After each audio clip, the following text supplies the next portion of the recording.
আজি আমি আলোচনা কৰিবলৈ লৈছো BA ফাৰ্ষ্ট সেমিষ্টাৰৰ এছামিজ মেজৰৰ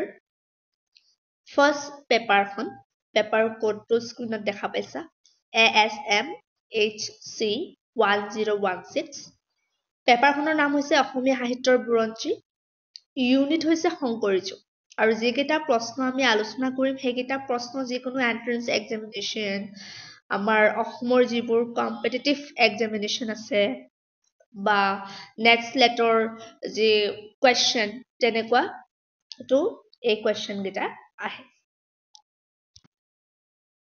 প্ৰথম প্ৰশ্নটি হৈছে অসমত নৱবৈষ্ণৱ ধৰ্মৰ গুৰি ধৰোতা আৰু পথ প্ৰদৰ্শক কোন শ্ৰী শংকৰদেৱ মহাপুৰুষ শংকৰদেৱৰ আবিৰ্ভাৱ কেতিয়া হয় 1449 শ্ৰীমন্ত শংকৰদেৱৰ প্ৰধান শিষ্য কোন মহাপুৰুষ শ্ৰী শ্ৰী মাধৱদেৱ মহাপুৰুষ মাধৱদেৱৰ প্ৰথম ৰচনা কি সৰি এই কোৱেশ্চনটো ভুল হৈ আছে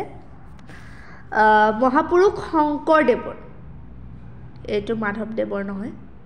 শংকৰদেৱৰ প্ৰথম ৰচনা কি হৰিশ্চন্দ্ৰ উপাখ্যান এইটো টাইপিং মিষ্টেক হৈছে নেক্সট কুৱেশ্যনটো হৈছে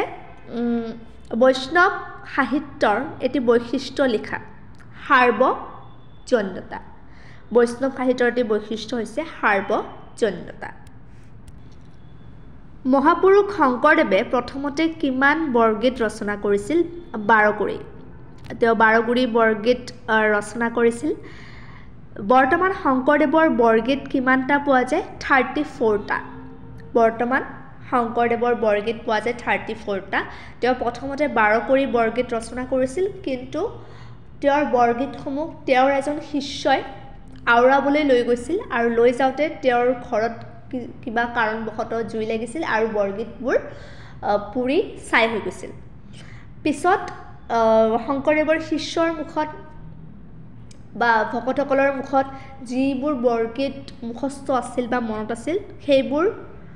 গুটাই 34টা বৰগীতহে বৰ্তমান পোৱা যায় মহাপুৰুষ শংকৰদেৱক কোনে তুলতালি ডাঙৰ দীঘল কৰিছিল বুঢ়ীমাক খেৰসুতিয়ে শংকৰদেৱে কাৰ টোলত পঢ়িছিল মহেন্দ্ৰ কন্দলিৰ টোলত পঢ়িছিল বৈষ্ণৱ ধৰ্মৰ 4 বস্তু কি কি বৈষ্ণৱ ধৰ্মৰ 4 বস্তু হৈছে নাম দেও গুৰু আৰু ভকত এটো এটা ইম্পৰ্টেন্ট কোৱেশ্চন শংকৰদেৱৰ পিতৃ মাতৃৰ নাম কি কি কুসুম্বৰ ভূঞা আৰু সত্য সন্ধ্যা শংকৰদেৱে নৱবৈষ্ণৱ ধৰ্ম প্ৰচাৰৰ উদ্দেশ্যে কি কি উপায় অৱলম্বন কৰিছিল ওকে তেওঁ বিভিন্ন ধৰণৰ উপায় অৱলম্বন কৰিছিল তেওঁ কি কৰিছিল শিষ্যসকলৰ সহায় লৈ বিভিন্ন ঠাইত নামঘৰ স্থাপন কৰিছিল সত্ৰ স্থাপন কৰিছিল যাতে তেওঁ বৈষ্ণৱ ধৰ্ম প্ৰচাৰ কৰিব পাৰে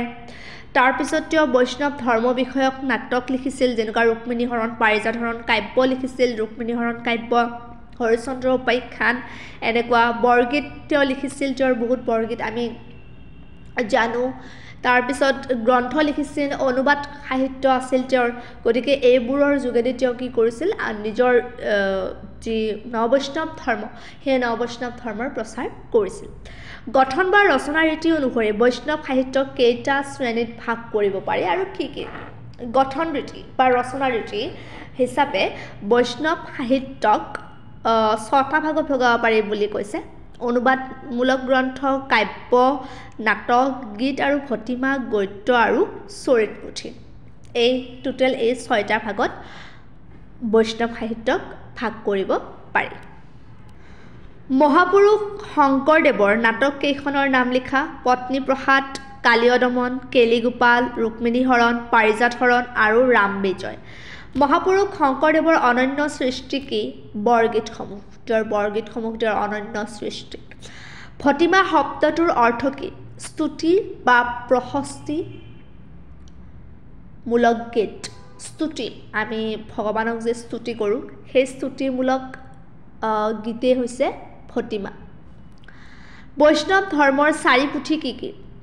এটো এটা ইম্পৰ্টেন্ট কোৱেশ্চন বৈষ্ণৱ ধৰ্মৰ 4 পুথি কি কি কীৰ্তন ঘোষা ভাগৱতৰ দশম স্কন্ধৰ পদ নামঘোষা আৰু ভক্তি ৰত্নাৱলী এই চাৰিখন হৈছে বৈষ্ণৱ ধৰ্মৰ চাৰি পুথি আজিলৈ এইখিনিয়ে আছিল এনেকুৱা ধৰণৰ চমু প্ৰশ্ন নিজে বিচাৰি উলিয়াবলৈ অসমীয়া সাহিত্যৰ সমীক্ষাত্মক ইতিবৃত্ত সত্যনাথ শৰ্মা চাব পৰা আৰু মৃত্যুঞ্জয় চেন্সৰ সাজেশ্যন এখন আছিল দীপিকা বৰ্মন তাৰ পৰা মেইনলি এইকেইটা কুৱেশ্যন নোট ডাউন কৰা হৈছে আগন্তুক ভিডিঅ'বোৰতো আমি এনে ধৰণৰ শৰ্ট ইম্পৰ্টেণ্ট কুৱেশ্যন আনিবলৈ চেষ্টা কৰিম